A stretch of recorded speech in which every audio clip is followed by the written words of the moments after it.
na-overthink lang ako dito, pero hindi ko pinahalata. Inimikan na ako na mukha ka ng baboy. Ayan. Wala akong let's say, even though that viewer ko talaga, pero siguro naging confident siya.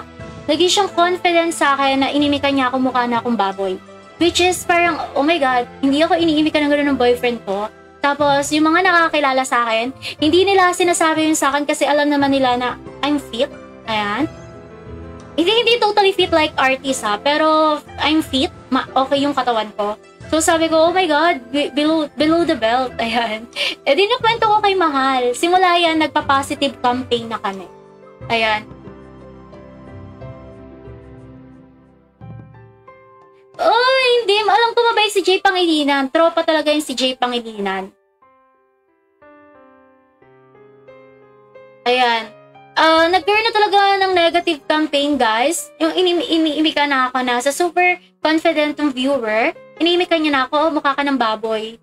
Which is that really good na sabihin sa mga babaeng streamer?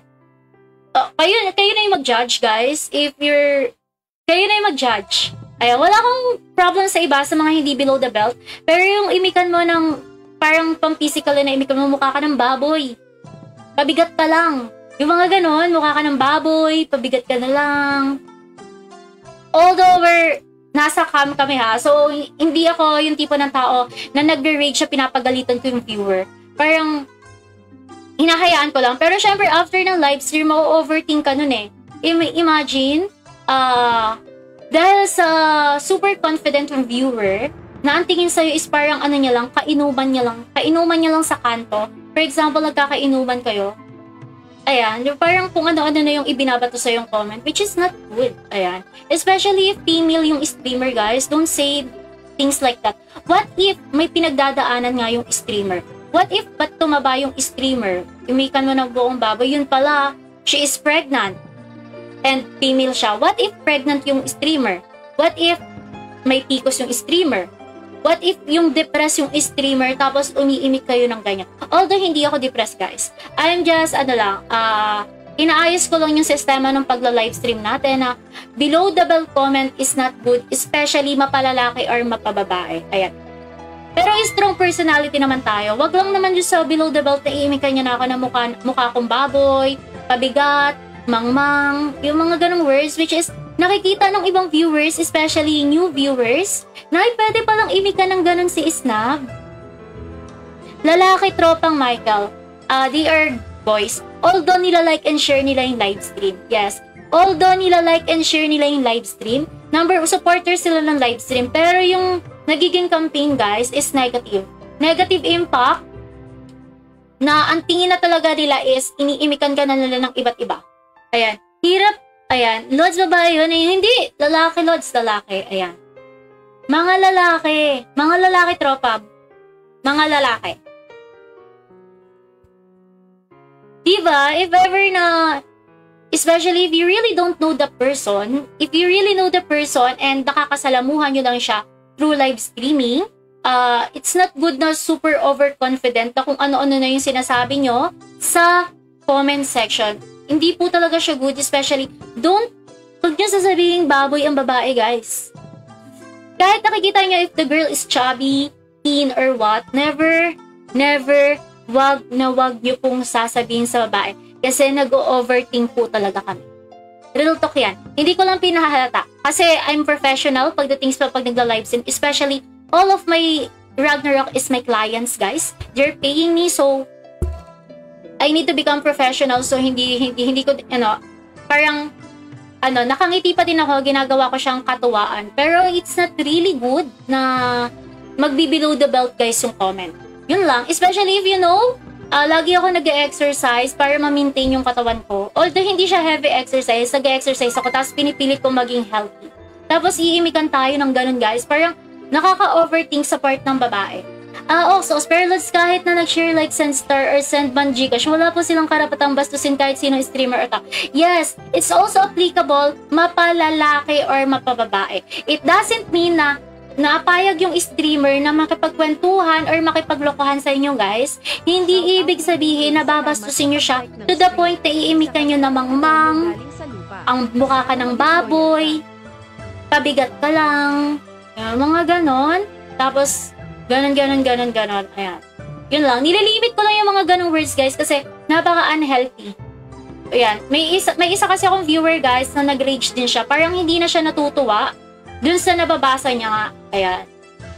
Tapos, kaya din siya inaanong negative campaign. Yung comment ng viewer ko na sinasabi nga na nagagalit din dun sa mga negative commenters, napapunta dun sa isa kong client. Yeah. Napapunta siya dun sa isang client to server tapos kinausap niya ako sa Discord. Ganon. May nangyayari bang pag ganon? Kasi nga, pag nagla-livestream ako guys, ang style ko, masaya ako. Maingay ako, diba? Hi sa'yo, bakla! Good evening kay Jeffrey! Ayan. Shoutout! Kayo lang kitang nakita dito, bakla ka. Ayan. Shoutout! Siguro nasanay na talaga sila. Lord, sabi ni... Ayan. Shoutout! Oo, nasabi ni Wunto. Ayan. Shoutout! To the point, guys, na yung comment na yon is napapunta dun sa isa kong client. Sabi ko, napaka-negative campaign pala talaga. Kasi... Ragnarok is business, streamer are mga client, mga employee. Ayan, employee ng server na napaabot yung pinakita niya sa akin, snap, may nangyari bang ganyan. Sabi ko, okay lang GM, I can handle. Ayan, I can handle. Napapunta na siya doon sa point ng isa kong client na may nangyayari bang ganito sa mga players na inaakala nila na players nila yung nagsasabi nun. Sabi ko, hindi po. Kasi na-worried sila, what if players nila yung nangyari yung sa word na yon, diba?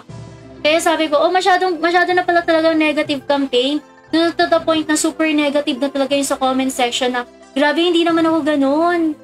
Ayan. Yun lang. Kaya nagana tayo ng positive campaign. Pero pwede pa rin po makipagbiruan. Good evening kay Bakla, kay Jeffrey. Shoutout kay Ray. Shoutout.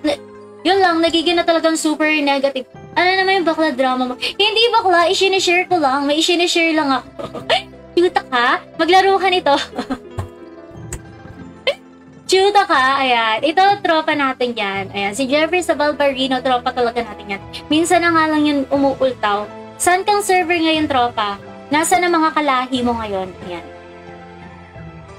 Yung nangyari kasi sa akin, guys, merong nag-react na isa sa mga client ko na na-worry sila. Worried na sila. What if players nila, di ba yung ganon?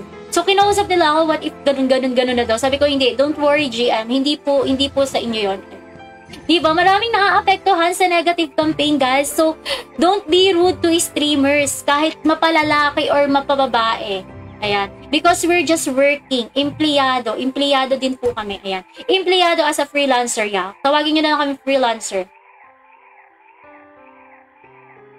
Uy, shoot ha? Baka mo, hindi. Buwang ka. Hindi. Ayan, loko. Loko ka talaga, Jeffrey. Ayan. Ay, okay. Alam ko yan. Nakikita ko yan. Ayan. Beer ako ngayon eh. Sa beer ako, marami akong ini-streaman pero hindi ko pa siya pwedeng ibanggit habang nagda-livestream ako. Ayan. Ng Beer MMO. Anyway, shoutout sa'yo, talapang Jeffrey.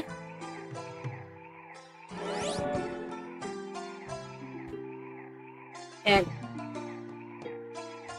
Hindi ako makalis, sinabat nyo ko sunod. Alam mo, Jay Pangilinan, na nag-a-observe ako ng joke. Alam mo yun, nakikipaglokohan ako sa mga viewers. Pero, umabot kasi tropang Jay Pangilinan na yung concern umabot sa isang client ko na kinausap ako ng maayos. Tapos, meron ding isang viewers na trigger na napaka-negative na nangyayari sa comment section, which is not good.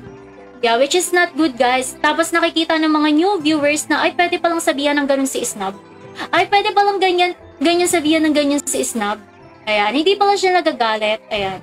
So, nililimit natin yung mga super below the belt na comment. Especially, don't be rude to people, guys. Especially pag wala naman silang ginagawa sa inyo. If nakikipagbiruan ng streamer, makipagbiruan, pero wag yung sagad. Ano yun? Ray, shoota ka. Ang tagal mo naman magsalita, kanina ka pa. Buwang tong hayop na to. Ano ba? Ang tagal mo naman magsalita. Natatawa ka. Chismosa din si Jay Pangilinan. Ayan. Ngayon alam niyo na mga lodi. Ayan.